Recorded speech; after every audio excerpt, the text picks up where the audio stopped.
Bonjour et bienvenue dans cette nouvelle vidéo.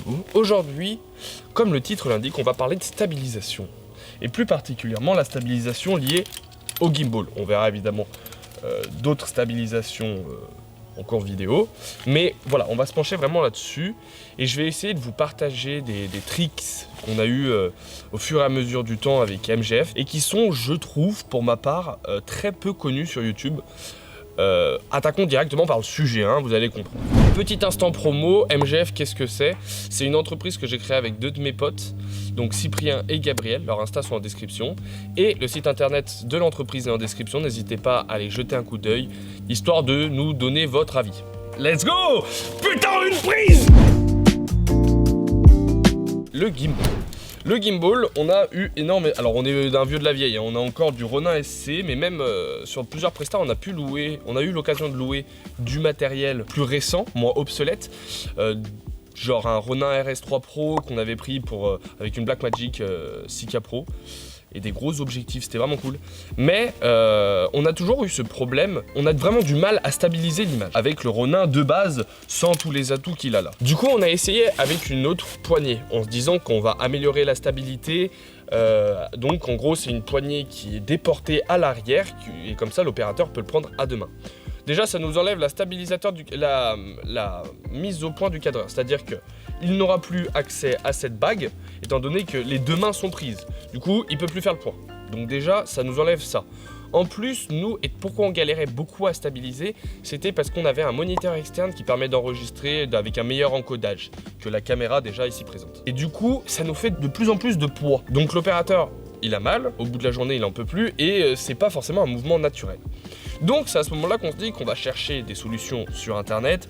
Donc on travaille la position, on travaille tout ce qui va avec, on travaille même post-production, c'est-à-dire prendre les vidéos, essayer de les stabiliser, After Effects marchait pas, surtout que le plus chiant dans l'histoire, notre caméra à l'heure actuelle, l'Alpha 7R2, stabilise son capteur interne. Sauf qu'il y a eu un défaut sur ce genre de modèle, c'est que le capteur, quand il est trop en mouvement, il tremble.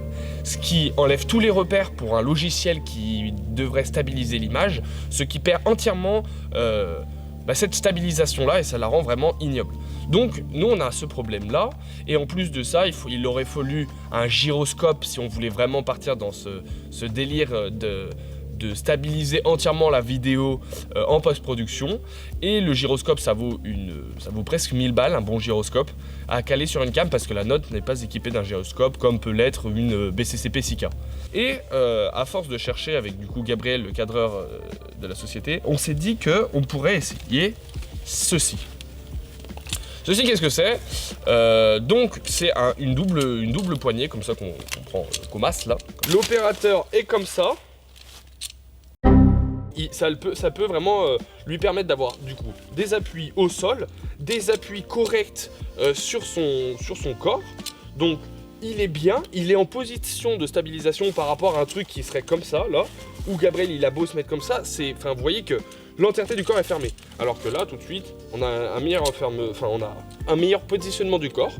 Et en plus avec la deuxième main, en même temps qu'il stabilise l'image, il peut faire le point, ce qui était vraiment impossible quand t'es comme ça, tu peux pas. Et avec ça on rajoute, j'ai l'impression de faire un téléachat, vous avez pas l'impression? Alors avec ça on rajoute donc la sangle qui permet vraiment de poser sur le corps la canne. Achète l'album là. Donc notre OP peut pas faire un dolly circulaire étant donné qu'il n'a pas accès au bouton. Il peut pas changer de mode à part d'enlever sa main et d'appuyer là. Donc avec les poignées de DJI directement conçues, c'est pas les poignées de DJI, ça vaut vraiment 500 balles donc genre c'est mort, MDR. Mais avec les poignées qu'on a déjà juste là, hormis ce fait là, on a une stabilisation qui est beaucoup plus améliorée. Et du coup, je vais vous montrer le avant-après parce que c'est ça qui intéresse. C'est voilà d'où on arrive, regardez les plans. Et aujourd'hui du coup que des tests que j'ai fait tout à l'heure, voilà les plans que ça rend. C'est vraiment quelque chose d'hyper clean. On a vraiment une image qui est soignée, qui est belle, qui est lisse. Et là, vraiment, on avait du mal. Donc, je vous partage ce trick.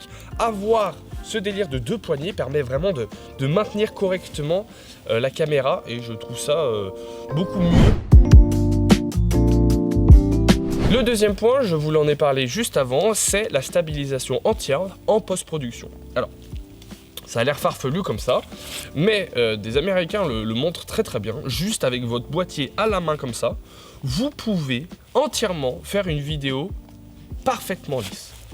Pour ça, on a besoin d'un gyroscope. Un gyroscope, ça permet de mesurer comme une petite bulle de mesure, de niveau par exemple, et ça permet de savoir si ta cam elle tourne, si ta cam elle s'incline, si elle monte et elle descend. Donc avec ces données là, l'ordinateur lui, sans forcément voir l'entièreté des images, peut stabiliser correctement ta vidéo. Par exemple, voilà, un plan en de nuit où la caméra a du mal, enfin, si on regarde seulement l'image, le logiciel ne pourra pas avoir tous les points références qui permettraient de stabiliser correctement une image. Alors que là, pas besoin de ces points de référence, étant donné qu'on a toutes les données gyroscopiques, et ça permet vraiment d'avoir un lissage simple. Donc, pour faire ça, il faut du coup un gyroscope interne, donc ça s'achète sur internet, hors caméra. On l'utilise aussi pour mettre des grosses cams sur des FPV, pour vraiment pouvoir gérer ça. Et c'est comme ça d'ailleurs que GoPro stabilise les vidéos. Voilà, c'est pour ça qu'on a une super stabilisation interne chez GoPro. Et après en post-production, on va sur un logiciel qui se nomme comme ça, j'ai oublié le nom, je suis vraiment désolé. Et du coup, vous rentrez vos rushs. Le logiciel retrouve les données gyroscopiques à l'intérieur de votre fichier vidéo et machallah, pas besoin de faire plus et à la main tout ça. Après c'est quand même un investissement un peu cher, mais disons que voilà, si vous faites du FPV par exemple, c'est vraiment quelque chose qui peut être intéressant.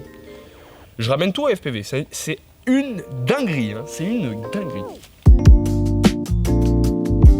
Et du coup, l'histoire commence avec le tournage du paddock. Le tournage du paddock, ça a été un gros tournage où on avait loué une BCCP 6K Pro avec des gros objectifs Xeing, une filière de chez Samyang. Et du coup, on avait utilisé ça avec un RS3 Pro qu'on avait calé sur un support d'attachement pour voiture Pro Aim.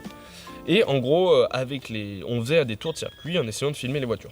On a eu plusieurs problèmes. Déjà, notre branchement pour contrôler la cam à distance était sur manette. Ouais, parce que on n'avait pas trouvé à ce moment-là. Alors, j'ai trouvé de nouvelles solutions depuis, mais à ce moment-là, voilà, on avait une manette, on avait vu que DJI pouvait le faire, on l'avait déjà testé et que ça marchait plutôt bien. Mais le moment qu'on n'attendait pas forcément est arrivé.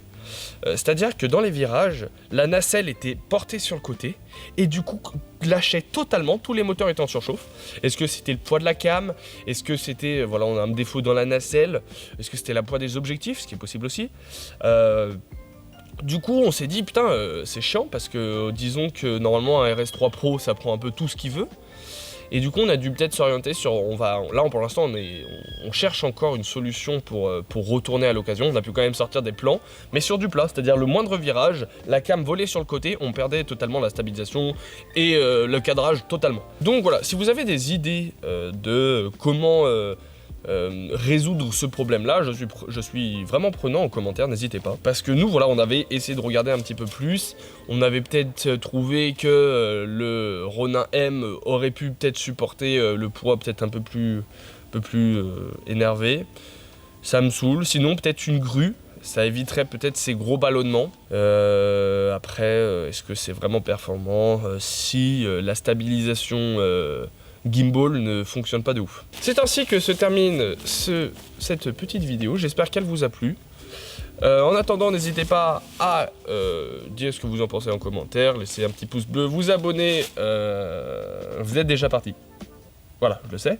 Commencez pas à mentir et tout en mode haha, on est resté parce que je t'aime. Non, vous êtes parti loin. C'est pas grave, c'est pas grave. Je peux faire Michou.